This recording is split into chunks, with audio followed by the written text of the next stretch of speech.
Panorama group, जो सोचता है वो करता है। आपके अपने सपनों का आशियाना। नमस्कार, आप लाइव सिटीज देख रहे हैं। मैं हूं ताज। पूरे बिहार में छठ की धूमधाम चल रही है। इसी बीच चर्चा करेंगे हम बिहार के 5 विधानसभा क्षेत्र के बारे में, और हमारे साथ अभी बिहार के सीनियर जर्नलिस्ट ज्ञानेश्वर जी मौजूद हैं। उनसे पूछेंगे कि वो तमाम 5 विधानसभा, जिनमें सबसे पहले बरबीघा विधानसभा क्षेत्र का नाम है, तो सर उनके बारे में क्या अपडेट है? देखिए, हम लोग चर्चा करने वाले हैं बरबीघा विधानसभा क्षेत्र की, शिवहर विधानसभा क्षेत्र की, फतुहा विधानसभा क्षेत्र की, बारसलीगंज विधानसभा क्षेत्र की और पटना साहिब विधानसभा क्षेत्र की। देखिए, जब हम बरबीघा की बात करते हैं, शेखपुरा जिले का बरबीघा विधानसभा क्षेत्र, और देखिए आपको जानकर हैरत होगी कि बरबीघा विधानसभा क्षेत्र में एनडीए का प्रत्याशी, जेडीयू का उम्मीदवार मुख्य मुकाबले में आज की तारीख 26 अक्टूबर तक नहीं है। हम ये नहीं कह रहे कि चुनाव आते आते वह मुख्य मुकाबले में शामिल नहीं हो जाएंगे, लेकिन आज की तारीख में वह रेस से बाहर है, मतलब नंबर 1, नंबर 2 की रेस से बाहर है। यह चौंकाने वाली बात है, क्योंकि देखिए बरबीघा में दूसरे तरीके की भावनात्मक हवा चल रही है। आपको पता है कि बरबीघा में जेडीयू के जीते हुए विधायक थे सुदर्शन कुमार, जो राजो सिंह के पोते, उनका टिकट काट दिया गया और यहां डॉक्टर पुष्पंजय कुमार को टिकट दिया गया है, जो आरपी शर्मा के परिवार से आते हैं। उन पर बाहरी होने का आरोप भी लग रहा है। वह नहीं कहते हैं मैं बाहरी हूं। और कांग्रेस ने भी उम्मीदवार बदला। कांग्रेस की ओर से 2020 में मुन्ना साहिब थे, इस बार त्रिशूलधारी सिंह हैं। लेकिन जब टिकट कटा सुदर्शन कुमार का, तो वे बागी होकर शहीद बने हुए चुनाव मैदान में आ गए हैं। और देखिए, हम क्यों कह रहे हैं कि आज 26 अक्टूबर को यह जो एनडीए के प्रत्याशी हैं, जेडीयू के प्रत्याशी हैं, डॉक्टर पुष्पंजय मुकाबले में नहीं है। जैसे ही सुदर्शन कुमार के टिकट को लेकर उठापटक चल रही थी, कभी टिकट मिल रहा था, कभी टिकट कट रहा था, और आखिर में टिकट कट ही गया। तो देखिए, बरबीघा की पहचान, शेखपुरा की पहचान राजो सिंह से रही है, जिनकी हत्या हुई थी। तो बरबीघा की पहचान राजो सिंह से, और सुदर्शन राजो सिंह के पोते हैं। अब उन्हें ही बेटिकट कर दिया गया। तो चर्चा क्या चल रही है, हवा में क्या है? हवा में यह है कि राजो सिंह, जो बरबीघा शेखपुरा की शान थे, आन थे, बान थे, पहले उन्हें उनके जीवन काल में फंसाया गया, फिर उनकी हत्या करा दी गई, और अब उनके परिवार को राजनीतिक रूप से खत्म कर देने की साजिश रची जा रही है। तो इसका परिणाम यह हुआ है कि आज की तारीख में 26 अक्टूबर को मुकाबले में सुदर्शन कुमार हैं, न कि डॉक्टर पुष्पंजय हैं। और मुकाबला किससे हो रहा है? मुकाबला हो रहा है इंडियन नेशनल कांग्रेस के उम्मीदवार। देखिए, कांग्रेस के उम्मीदवार हैं। यदि यह बात समझिए कि कांग्रेस ने उम्मीदवार बनाया है त्रिशूलधारी सिंह को, तो त्रिशूलधारी सिंह से सुदर्शन कुमार आज की तारीख में चुनाव लड़ते दिख रहे हैं। अब जब राजो सिंह की बातें निकल पड़ी है, तो बरबीघा में, शेखपुरा में पूछा जा रहा है कि राजो सिंह का इतना अनादर क्यों? आपको जानकर आश्चर्य होगा कि शेखपुरा समाहरणालय में, मतलब कलेक्टेरिएट में, राजो सिंह की एक प्रतिमा लगाई जानी थी। प्रतिमा बनकर तैयार है, लेकिन पिछले कई वर्षों से उसका अनावरण नहीं हुआ। तो आखिर क्यों ढकी हुई है प्रतिमा? और अब राजो सिंह के पोते को खत्म करने के लिए राजनीतिक साजिश क्यों? तो देखिए, डॉक्टर पुष्पंजय के लिए अब एनडीए को पूरी ताकत लगानी है। और डॉक्टर पुष्पंजय यदि मुकाबले में आ जाते हैं, तो मुख्य मुकाबले से गायब कौन होंगे? त्रिशूलधारी सिंह गायब होंगे कि सुदर्शन कुमार गायब होंगे? यह बड़ा सवाल पैदा हो जाएगा। तो बरबीघा का समीकरण बिगड़ा हुआ है। बरबीघा भूमियारों का है, घर है।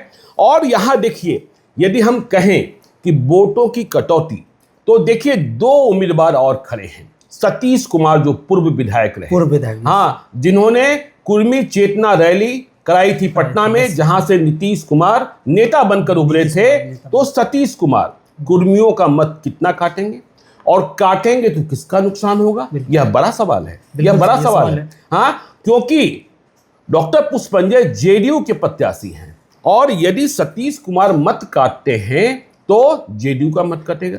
लेकिन एक और हैं जो जाति से यादव हैं, जिनका नाम है संजय प्रभात। और संजय प्रभात जाति से यादव हैं, यह भी चुनाव लड़ रहे हैं और इनके कई किस्से, इनकी कई कहानियां क्षेत्र में प्रचलित हैं। और कौन सी कहानी प्रचलित है? भाई वाली कहानी। वो फिल्म बनी थी ना, भाई वाली फिल्म बनी थी ना, ठीक है, तो वो कहानी प्रचलित है।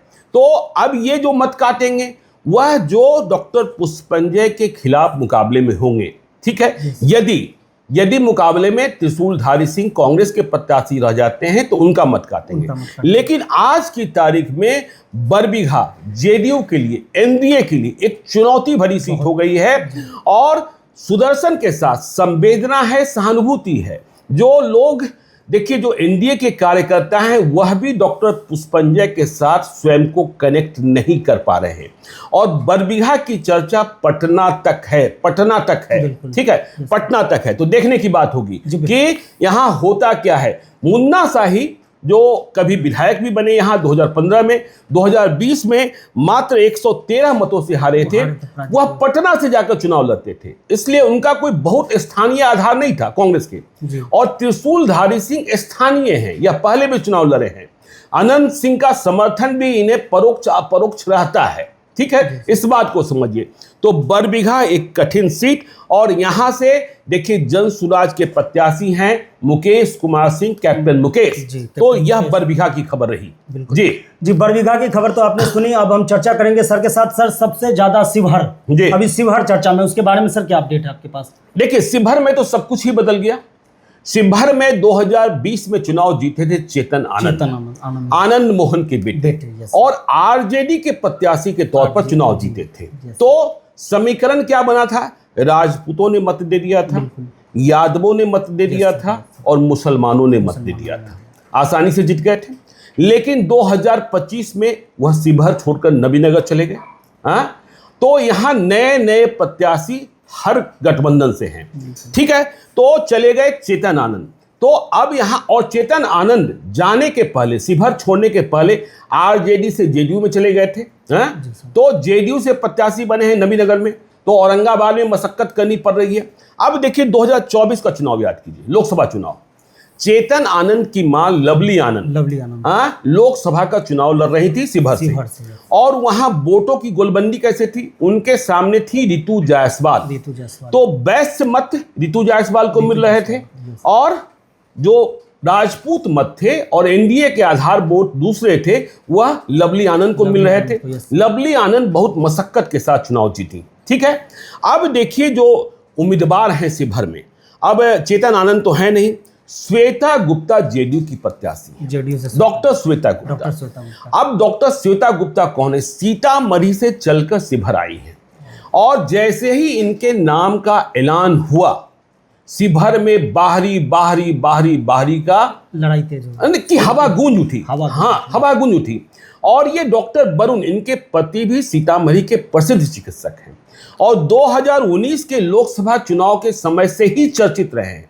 2019 के लोकसभा चुनाव में इन्हें आरसीपी सिंह, तब जेडीयू में थे, उन्होंने टिकट दिला दिया था। लेकिन फिर इतनी चर्चाएं हुई, इतना हंगामा उठा, इतना शोर उठा कि इनका सिंबल वापस लिया गया था और सुनील कुमार पिंटू जो भाजपा में थे, उन्हें जेडीयू में शामिल कराकर सीतामढ़ी से चुनाव लड़ाया गया था। तो श्वेता गुप्ता जैसे ही पहुंची हैं शिवहर, वहां बाहरी की गुंज, और जो एनडीए के वर्कर्स हैं, जो एनडीए के लोकल लीडर्स हैं, वह इन्हें अभी हजम नहीं कर पा रहे हैं। और लोकसभा चुनाव का समीकरण है, मैंने आपको बताया ही कि वैश्य तब आरजेडी को मत कर रहे थे, रितु जायसवाल को। अब इन्हें वैश्य का मत लेना है और राजपूत कर रहे थे लवली आनंद को।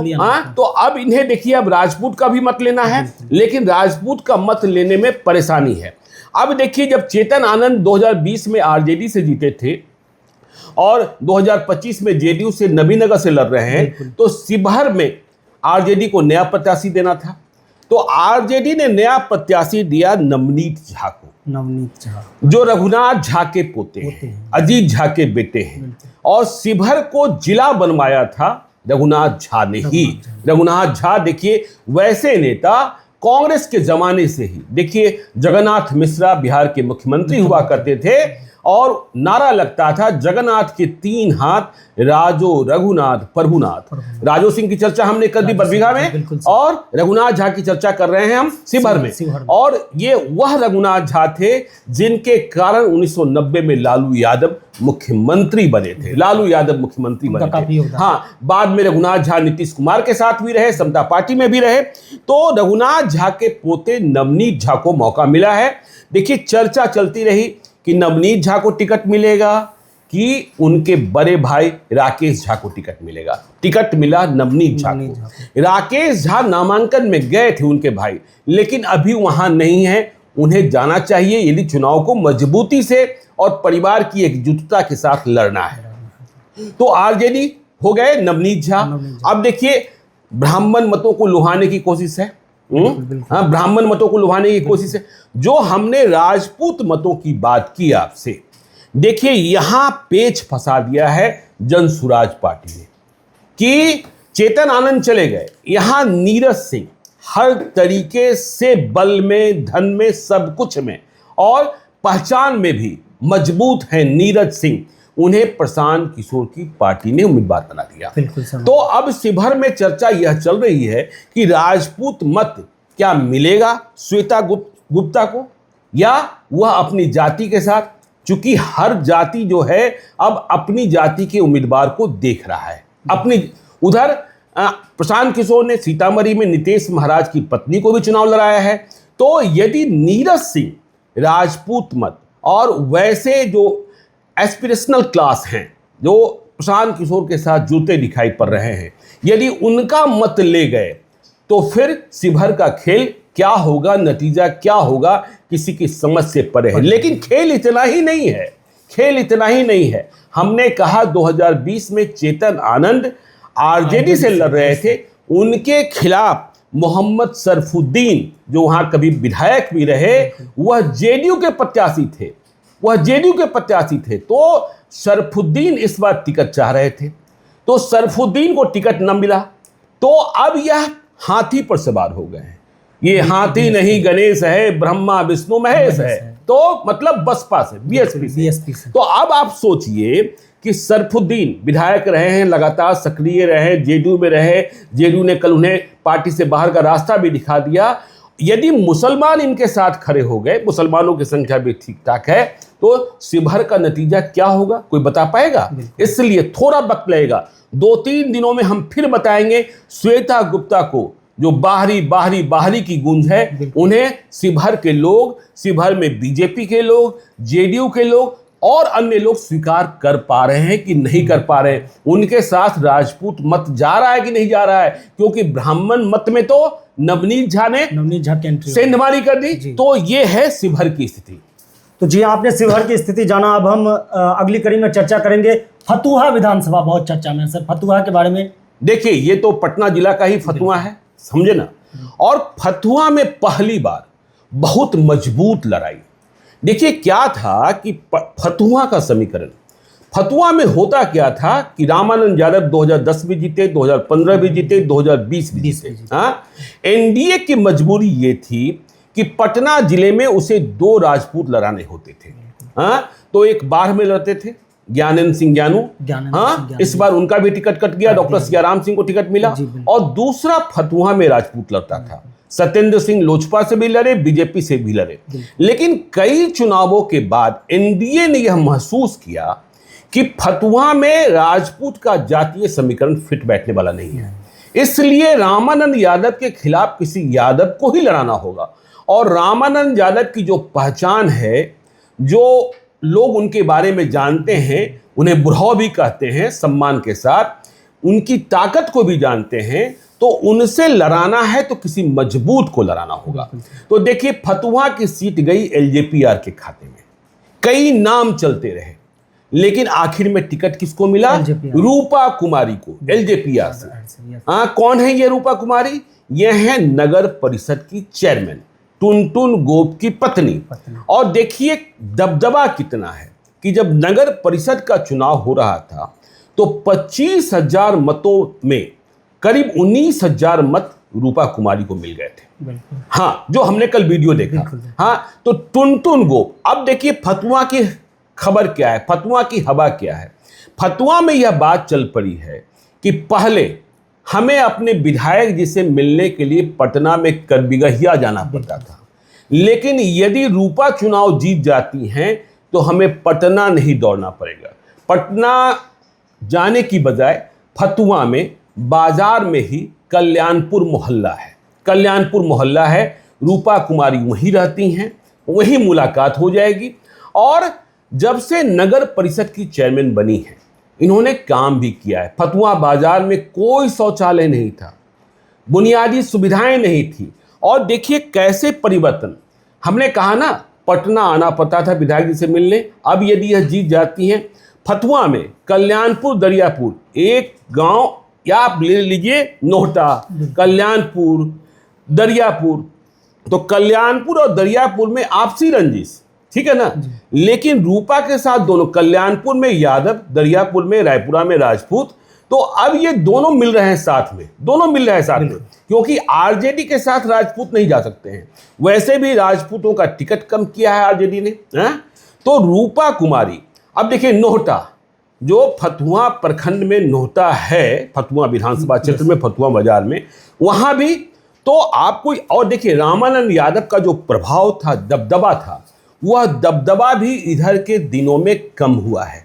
देखिए फतुआ प्रखंड प्रमुख का चुनाव था, रामानंद यादव अपनी बेटी को चुनाव लड़ा रहे थे, और सामने से आनंद मधुकर यादव की पत्नी थी श्रुति श्री, और उस चुनाव में रामानंद यादव की बेटी हार गई।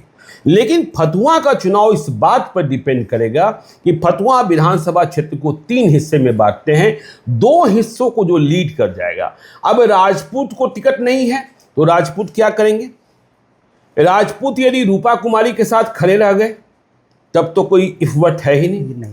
और रूपा कुमारी के साथ वहां कुर्मी, देखिए कुर्मी मत एक ऐसा मत है जो नीतीश कुमार के साथ है, नीतीश कुमार के साथ है। लेकिन अब तक देखिए, अब यदि कुर्मी मत रूपा कुमारी के साथ गया तो लड़ाई और रोचक हो जाएगी, पासवान मत तो चले ही जाएंगे।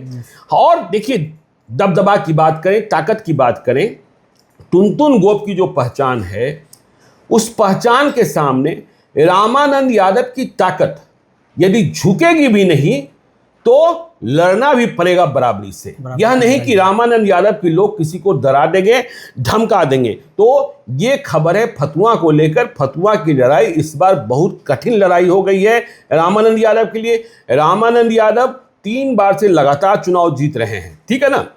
और हमने आपने देखा कि जाकर चिराग पासवान ने वहां सभा की है, बाकी नेता भी जाएंगे, और बीजेपी के भी तमाम नेता रूपा कुमारी के पक्ष में लगे हुए हैं। हाँ, जनसुराज पार्टी ने वहां राजू कुमार एलियस राजू मुखिया, जो राजपूत जाति के हैं, उन्हें चुनाव लड़ाया है। वह क्या करते हैं यह भी देखने की बात होगी। तो सर, आपने चर्चा में सुना कि फतुआ विधानसभा के बारे में, अब सबसे ज्यादा चर्चा में भी बिहार में वारसलीगंज विधानसभा है। वारसलीगंज बिल्कुल हॉट सीट बनता जा रहा है। देखिए नवादा में वारसलीगंज, सवाल ये पैदा होता है, आपने कहा हॉट सीट, बिल्कुल पूरे बिहार की नजर है कि भूरा बाल बचेगा कि भूरा बाल कट जाएगा, ठीक है ना। क्यों? क्योंकि यहां 2 देवियों की लड़ाई नहीं है, 2 बाहुबल की लड़ाई है। भूरा बाल को बचाने का, भूरा बाल को खत्म करने का। अखिलेश सरदार की पत्नी अरुणा देवी वहां से बीजेपी के प्रत्याशी हैं, और वह पिछला चुनाव भी जीती हैं। और सामने से कौन आ गए? आरजेडी से अशोक महतो, जो भूरा बाल खत्म करने की बात करते हैं, उनकी पत्नी अनीता महतो। लेकिन यहां का चुनाव कैसे बदला?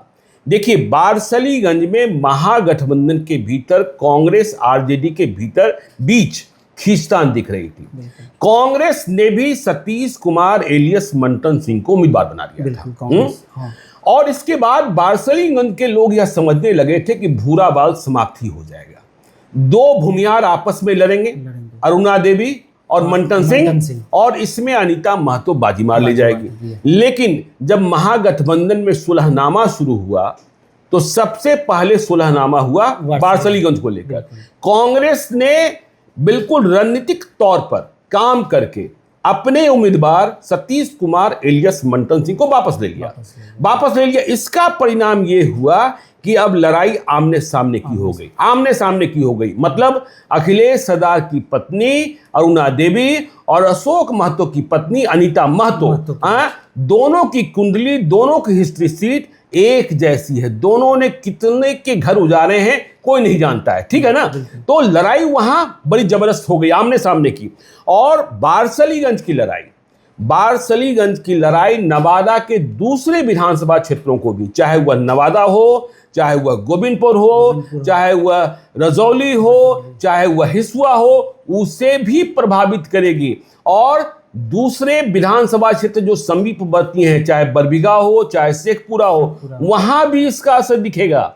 क्योंकि जिस तरीके से अशोक महतो भूरा बाल के खिलाफ बोलते हैं, आपने देखा था कि लोकसभा चुनाव 2024 अशोक महतो जेल से छूट कर आए थे, स्वयं चुनाव नहीं लड़ सकते थे, शादी की हड़बड़ी में अनीता महतो के साथ, और चुनाव लड़ने को चले गए थे मुंगेर ललन सिंह के खिलाफ। तो वह लड़ाई भी वहां अगरा बनाम पिछड़ा का हो गया था। लेकिन बारसलीगंज में पूरे तौर पर अगरा बनाम पिछड़ा नहीं हो सकता है, क्योंकि दोनों पक्षों ने अपनी जाति के लोगों को छोड़िए और भी जो जितना कुछ किया है, ठीक है ना, उसकी कहानी, दुश्मनों को छोड़िए अपनों को भी मारा है। तो ये बारसलीगंज की कहानी है ताज जी। बिल्कुल, बारसलीगंज की आप पूरा चर्चा वरिष्ठ पत्रकार हमारे साथ किए। अब एक और सीट है, 5वीं सीट, हम बात करेंगे पटना साहिब के बारे में। सर, क्या अपडेट है आपके पास? बाहे गुरु, ठीक है ना। तो बाहे गुरु की चर्चा करते हैं। पटना साहिब देखिए, पटना साहिब में भी बीजेपी को मशक्कत करनी पड़ रही है। यह बीजेपी के लिए तनाव देने वाली बात है। देखिए क्यों मशक्कत करनी पड़ रही है, क्योंकि बीजेपी ने पटना साहिब और कुम्भरार का उम्मीदवार बदला। पटना साहिब में कौन थे? नंद